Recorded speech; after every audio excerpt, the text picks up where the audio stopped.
Eu estou de frente hoje com um chefe de nação. Um homem que não é político, mas lidera uma população que passa dos 30 milhões de brasileiros. Todos malucos pelo timão. André Sanches é presidente do Corinthians, está chegando ao final do seu mandato, garante que vai entregar o cargo e quer ser lembrado como o homem que deu início às obras do tão sonhado Estádio da Fiel Torcida Alvinegra. Seus inimigos, por outro lado, dizem que ele vai ser lembrado também como um presidente de poucos títulos, que passou o centenário do clube sem levantar uma taça importante e ficou devendo aquela, a Libertadores da América. André Sanches vem aqui hoje para falar de futebol, mas também das relações do esporte com a política e com o poder político, assunto que ele hoje domina como poucos. Mas a gente vai começar quente. Li isso hoje. Você vai mandar o Adriano embora, é isso? Felizmente, tudo que se lê, nem tudo que se lê nos jornais esportivos são a realidade, né? Ele cometeu uma falta, ele atrasou ontem na segunda-feira no treino e foi multado em 10%. E vai ser advertido. Se ele faltar 5 vezes... 5? Não, o que eu li, você disse 2, 3 vezes ele vai pra rua. Não, pela lei, porque ele segue a regra da CLT. Então a primeira é advertência, a segunda multa, a terceira suspensão, a quarta você pode mandar ele embora. Então foi isso que eu quis dizer, eu tenho que seguir a lei da CLT. Mas jogador de futebol tem umas prioridades, tem umas coisas diferenciadas. Ele foi multado como todo jogador que chega atrasado e está tocando, foi a primeira falta dele. Eu vou fazer pergunta de leiga, torcedora leiga. O que vocês ganharam com a contratação do Adriano? Não, ganhamos muita coisa quando ele começou a treinar. Só que infelizmente teve uma fatalidade e rompeu o tendão. É uma cirurgia... Teve que fazer uma cirurgia muito grave, rompeu o tendão. É um atleta que precisa de muita confiança para voltar a pisar o pé no chão. E demorou bastante, mas eu acho que mais uns 15 dias ele já está jogando. Bom, a hora que ele começar a jogar, já está quase no final do contrato dele, não? Não, o contrato dele vai até julho do ano que vem. Pô. Mas ele já quer renovar por menos valores pelos meses que ele ficou parado. Você quis muito? Foi você que quis muito, Adriano? Fala a verdade, André. Não.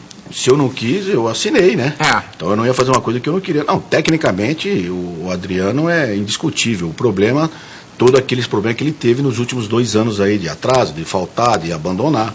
E ele se comprometeu comigo, se comprometeu com o Ronaldo e com o grupo todo que ele já conhecia. Foi o Ronaldo, então? Não, mas o Ronaldo na época ajudou na contratação. Ou o Ronaldo é que te convenceu de que era um bom negócio? Não. Quem convence? Tem que convencer primeiro o treinador.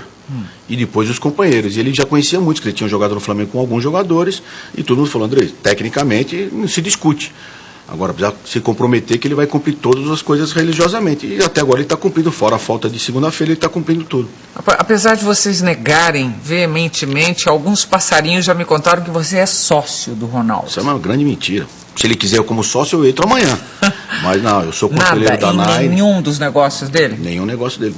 Entre em qualquer um de olho fechado. Você é conselheiro da Nike? Da Nine. Entendi. A agência dele, não. É eu, Faustão, o Sérgio Amado, mas não teve uma reunião até hoje também. Mas não sou sócio não agora. Você pode convencê-lo a me pôr de sócio que eu entre em qualquer coisa que ele quiser. Bom, eu preciso dizer, para quem não sabe o que é um programa pré-gravado, este nosso programa é o pré-gravado. Quer dizer, ele é o mais atual, não sendo ao vivo. Então nós estamos conversando aqui algumas horas antes do que está no ar. Então, nós não sabemos o resultado de Corinthians e São Paulo. O André fez essa gentileza de estar aqui para conversar comigo, mas deve estar sendo um dia complicado, tá? Um dia corrido, né? A véspera do jogo sempre é complicado, mas um clássico como hoje, a pressão que tanto Corinthians e São Paulo estão sentindo aí pelos resultados no campeonato, fica mais difícil, mas estou tranquilo. Acabando aqui eu vou pro hotel, reuniões e bate-papos. Só? Você é muito cara de pau, André. Você não fica nervoso, não tá inseguro? Olha, para falar a verdade, Marília, eu peguei o Corinthians em terra arrasada. Poucas pessoas sabem, ou ninguém sabia o que era o Corinthians quando eu peguei. Então eu nunca prometi título. Eu prometi sim, resgatar a credibilidade do Corinthians, fazer a estrutura e a base para os próximos anos. Os próximos presidentes vão ganhar muito título. O Corinthians hoje vai ter uma estrutura excelente. Esquece o estádio, o centro de treinamento que não tinha, a credibilidade que não tinha, a parte financeira que foi resolvida, e com certeza daqui para frente os próximos presidentes vão trabalhar só para ganhar título. Eu nem queria título, eu queria reorganizar o clube que consegui fazer. Se eu ganhei 3, 4 títulos, já tá bom. Bom, mas isso, você me dizendo isso, você está dizendo que vai mesmo sair da diretoria e partir para outra? Não, a eleição eu queria que A presidência, vai sair da presidência e partir para outra? Eu queria que a eleição fosse antecipada para dezembro, que eu acho que o presidente tem que pegar em dezembro e já fazer algumas mudanças que ele acha que tem que ser feito, mas não conseguiram mudar e vai ser em fevereiro. E eu, dia 16 de dezembro, eu peço licença de 30 dias para tirar férias, volto, depois peço mais 15, 20 dias e acabou o mandato. E vai fazer o quê? Voltar a reorganizar minha vida, trabalhar nas empresas, eu tenho algumas empresas, tenho que trabalhar, e depois de 6, 7 meses vamos ver o que acontece. O que vai acontecer? Tem uma história de CBF. Você gostaria de ir para o lugar do Ricardo Teixeira? Aliás, o que você acha do Ricardo Teixeira? Não, eu acho que ele foi muito importante para o futebol brasileiro, com erros e acertos. Eu acho que estão pegando muito no pé dele sem provas. Eu acho que aqui nesse país ainda temos que acreditar na justiça, temos que acreditar nos órgãos públicos, e se tiver alguma coisa, que se fale logo. Não pode ficar 10 anos batendo numa pessoa, ensina um ano, e ninguém provar nada. Então eu acho que é difícil. Agora, ele foi importante para o futebol brasileiro. Ele resgatou, quando ele pegou a CBF também, na época a CBD estava arrebentada. Agora, tem erros e tem acertos. Eu acho que tudo na vida a gente erra e acerta. Eu não trabalho com a possibilidade de ser presidente da CBF, nada. Primeiro porque a eleição é só em 2015. Mas eu estou disponível a ajudar o futebol como ele precisar. E eventualmente na própria CBF e ao lado do Ricardo Teixeira. Eu já ouvi falar isso. Se eu achar que está no meu alcance e for bom para mim e para o futebol, sem problema nenhum. E você vai indicar um nome para ser seu substituto na presidência? O da situação é o Mário Gobi, né, que foi meu diretor de futebol durante 3 anos. Ele é o próximo candidato da situação. Ô Andrés, quando você foi eleito presidente do Corinthians, você tinha noção ou tinha expectativa de que iria se relacionar de maneira tão intensa com as lideranças políticas de São Paulo e do Brasil? Não, eu não... Algumas eu já conhecia, né? Até pelo meu partido, pelo meu... Quem? Minha vida, o Lula, a própria Dilma, o pessoal do PT, mas eu conhecia já há mais tempo, né? Porque eu sempre fui sindicalista, minha família sempre foi de sindicato, eu sou petista, então tinha um relacionamento melhor. Logicamente que o presidente do Corinthians tive que conhecer um leque muito maior, mas não esperava não, eu achava que não era tão acessível assim, e tão assediado como é um presidente do Corinthians.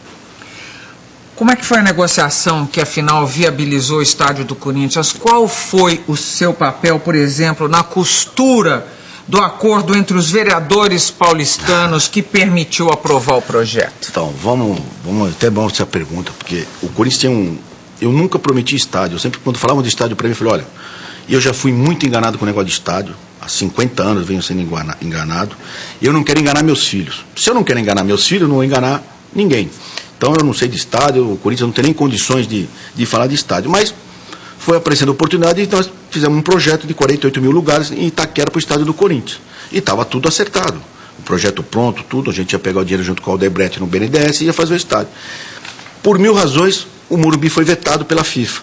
Aí a cidade necessitou que o estádio do Corinthians fosse a abertura de Copa do Mundo, estádio de Copa do Mundo. Eu falei, olha, e falei publicamente várias vezes, falei, ó, o Corinthians assume 400 milhões, que é o estádio de 48 mil lugares. O restante, para abertura de Copa do Mundo, o Corinthians não tem nada a ver com isso, é um problema da cidade. E existia uma lei de incentivo fiscal desde 2007, que foi a Marta Suplicy como prefeita que fez, para o desenvolvimento da Zona Leste. Então você pegando essa lei, não precisava nem ter passado pela Câmara. Mas o prefeito, para se garantir mais, para deixar uma coisa mais segura, ele falou, olha, se não for abertura de Copa, se não tiver jogo de Copa, se não tiver isso, pois algumas regras, essa lei de incentivo não vai poder ser usada. E teve que passar, como ele pôs esses órgãos, teve que passar pela Câmara. E, logicamente, eu fiquei 2 anos na Câmara, os vereadores foram muito receptivos, é uma coisa, necessidade da cidade, é uma abertura de Copa do Mundo, traz em 40 dias 1,5 bi, 1,7 bi de arrecadação. Eles deram um documento, que é um papel, que deixou de fazer 50 creches, 10 escolas. É grande mentira. Eu tenho um documento, um papel, que só vou poder usar daqui a 4, 5 anos. Só vou poder usar depois que tiver a abertura da Copa, depois que acabar a Copa do Mundo, que vier a arrecadação que está se prometendo, que se vem, aí sim nós vamos descontar os CIDs. Então eu não tenho dinheiro. A prefeitura me deu lá um cheque de 350 milhões, 400 milhões. Mas você admite que no final somos nós todos que estamos pagando por esse estádio. O parque também. Tudo. Dificilmente, quando vem uma empresa multinacional no Brasil, ela ganha terreno, ela ganha incentivo fiscal, ela ganha incentivo de IPI, ela ganha incentivo estadual, federal e municipal. Para dar o quê? Para dar 1000 empregos. E muitos falam que vão dar 1000 e dão 100. O Corinthians vai dar 400 empregos direto. E fora isso, 50% da população de São Paulo vai frequentar o estádio. Nós fizemos um acordo com o Ministério Público Estadual, que nós vamos ter que fazer por ano mais de 12 milhões de reais só em ações sociais. Então a comunidade vai ter curso, vai ter um monte de coisa dentro do estádio para as comunidades carentes da Zona Leste, que fazem mais de 30 anos que o poder público não investe um centavo na Zona Leste. Ô Andrés, o que os políticos profissionais, aqueles acostumados a esses jogos de câmaras legislativas, ensinaram a você nesse episódio? Para nunca ser político. É? Você pode dizer por quê? Por que não? Não dizer por que não. Eu já tenho as minhas convicções de não ser político, né? E depois que eu ouço tudo o que se fala, o que se vê, e estando com eles ali, eu acho que muitos deles sofrem muitos ataques também não sendo merecedores. Eu acho que tem gente ruim, mas a maioria sempre é melhor e é boa. E eu, pelo que eu passei, pela discriminação que eu passei de 4 anos e pelo preconceito de Corinthians, eu não me sujeitaria a ser político, não. Peraí, então você está traçando um paralelo do seu... Porque queira ou não queira, como presidente do Corinthians, eu também tenho essa mídia toda, eu tenho essa aparição, porque é uma pessoa pública. Você se sente perseguido pela imprensa? Não, eu me sinto perseguido, mas eu me sinto discriminado, que é pior até. Eu acho, por eu não ter um curso universitário, por não falar o português correto, por ser um cara sincero, por ser um cara direto, às vezes paga um preço muito caro. É um país hipócrita. Olha... Não um país hipócrita, muitas pessoas são hipócritas nesse país, né? E você é um cara que senta aqui e admite, quer dizer, conta da sua história, da sua participação política e diz, eu sou petista, eu me dou com PT. Mas aí você lidou com material explosivo, então, que você estava negociando com gente que necessariamente não era do PT. Deu para sentir as nuances partidárias, Andrés?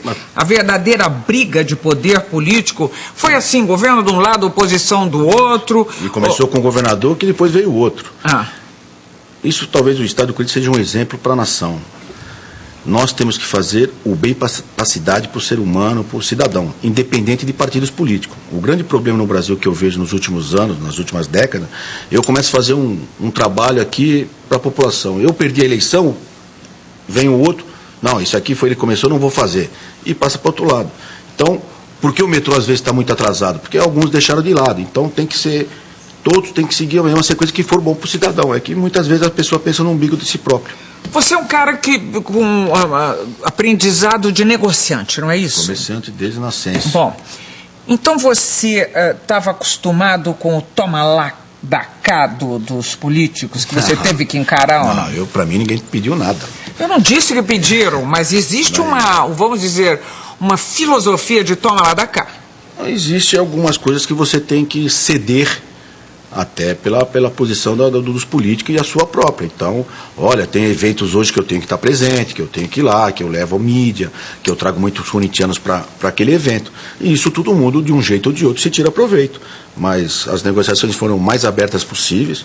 Quando começar realmente a tajar todos os documentos do estádio, vai ter um site para mostrar todos os cursos, tudo direitinho, e não vai ter problema nenhum, não. O Corinthians tem que mostrar tudo. Você acha, sinceramente, que o Corinthians teria um estádio não fosse essa emergência da Copa do Mundo? Não, com certeza. Estaria muito mais adiantado do que está hoje. Agora, só que menor. Menor, e não com a rentabilidade que vai ter esse estádio. Porque esse estádio vai ser uma coisa de louco. Então nós teríamos um estádio muito mais humilde, mais simples e não tão rentável. Logicamente que a abertura de Copa do Mundo com a Copa do Mundo se tornou uma grande rentabilidade para o Corinthians. Um ano atrás te entrevistei lá no Roda Viva. E você disse assim, e foi um dia de preocupação, não vai sair nada, e tinha o Blatter reclamando que o Brasil não ia... Mas o Blatter conhece o Brasil como eu conheço o Marte. É? É brincadeira. E aí você virou e falou categoricamente, vai tudo dar certo. E vai. Vai tudo dar certo. O que te dava essa certeza naquele momento de incerteza até pelo que você falou, pelos contatos que eu tinha internamente, eu sabia que ia ser em São Paulo. Não tem cabimento a abertura da Copa do Mundo ser em São Paulo. Não é a força do Corinthians, não é a minha articulação ou a do governador. Todos os estados do Brasil têm problemas para a Copa do Mundo. São Paulo tem 1 milhão de problemas. Mas se São Paulo tem 1 milhão de problemas, os outros estados têm 5 milhões de problemas. Então, não tem como não ser em São Paulo. Agora, há 1 ano e meio, eu tinha convicção que ia sair o estado do Corinthians para a Copa do Mundo e ia ser a abertura da Copa do Mundo em São Paulo.